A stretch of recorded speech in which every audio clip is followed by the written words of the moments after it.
పహల్గామ్ దాడి తర్వాత పాకిస్తాన్కి ఊహించని షాక్ ఇచ్చింది భారత్.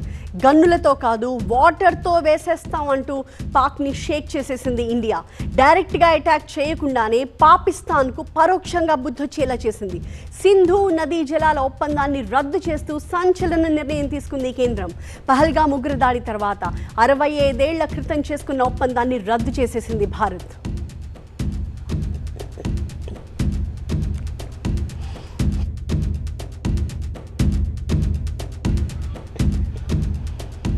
సింధు నదీ జలాల ఒప్పందం గురించి మనం కొంచెం డీటెయిల్డ్గా చూద్దాం.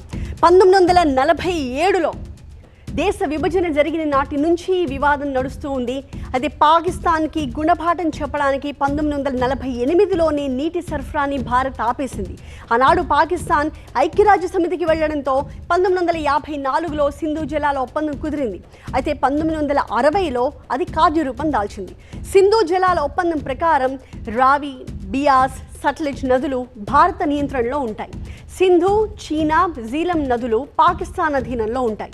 ఇరు దేశాలు సింధు కమిషన్ కూడా ఏర్పాటైంది. 1965, 71, 99లో రెండు దేశాల మధ్య యుద్ధాలు జరిగినప్పటికీ సింధు ఒప్పందం మాత్రం అలా నిరాటంకంగా అప్పటి నుంచి కొనసాగుతూనే వచ్చింది.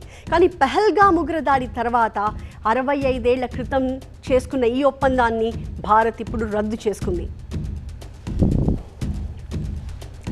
సింధు నది పాకిస్తాన్ మొత్తానికి ఇదే ప్రధానమైన నదిగా చెప్పొచ్చు. ఒక మాటలో చెప్పాలంటే పాకిస్తాన్కి సింధు నదే జీవనాడి. వ్యవసాయానికే కాదు తాగునీటికి కూడా ఈ నదే ఆధారం. ఇది మొత్తం 3200 కిలోమీటర్లు ప్రవహిస్తూ భారత్లోని జమ్మూ అండ్ కాశ్మీర్ మీదుగా ప్రవహిస్తూ పాకిస్తాన్లోకి ప్రవేశిస్తుంది. కానీ సింధు నది పుట్టింది చైనా అధీనంలోని టిబెట్ ప్రాంతంలో.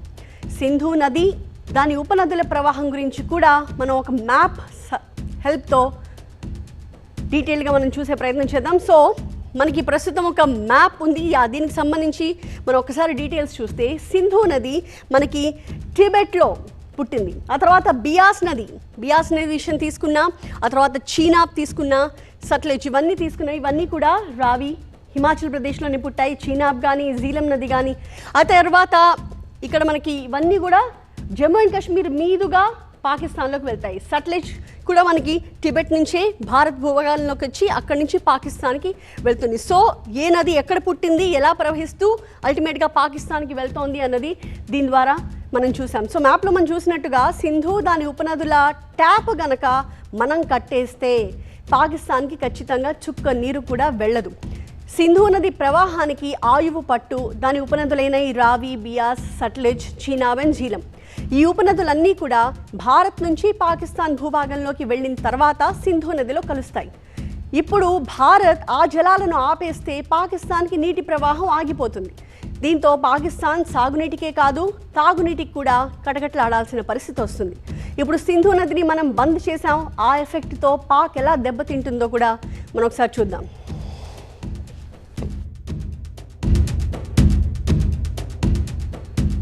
మనం చెప్పుకున్నట్టుగా పాకిస్తాన్కి జీవనాడి సింధు. 80% నీటిని పాకిస్తాన్ వాడుకుంటోంది. తాగునీటి అవసరాలకు వాళ్ళకి సింధు నదే దిక్కు. అయితే సింధు బంద్తో ఇప్పుడు 90% ఆయకట్టుకి కటకట ఏర్పడుతుంది. అక్కడ పాకిస్తాన్లో 16 లక్షల హెక్టార్లలో సాగు జరుగుతూ ఉంటుంది.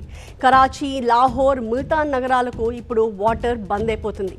దీంతో పాకిస్తాన్ ఎడారిగా మారే ప్రమాదం ఉంది. పాక్ జీడిపిలో 23% మటాష్. పాకిస్తాన్లోని మంగళ, తర్బేలా డ్యాంలకు ఇక మూత పెట్టుకోవాల్సిందే. పాకిస్తాన్ జల విద్యుత్ ఉత్పత్తిపై ఖచ్చితంగా పెను ప్రభావం చూపిస్తుంది భారత్ తీసుకున్న ఈ ఒక్క నిర్ణయం. సింధు నదిని బంద్ చేయడం అంటే పాకిస్తాన్కి సైలెంట్గా నరాలు తెంచేసినట్టే. ఇది ఆ దేశ ఆర్థిక వ్యవస్థని మెల్లగా కోమాలోకి తీసుకెళ్లబోతోంది. భారత నిర్ణయం ప్రభావం తక్షణమే పాకిస్తాన్పై కనిపించకపోవచ్చు.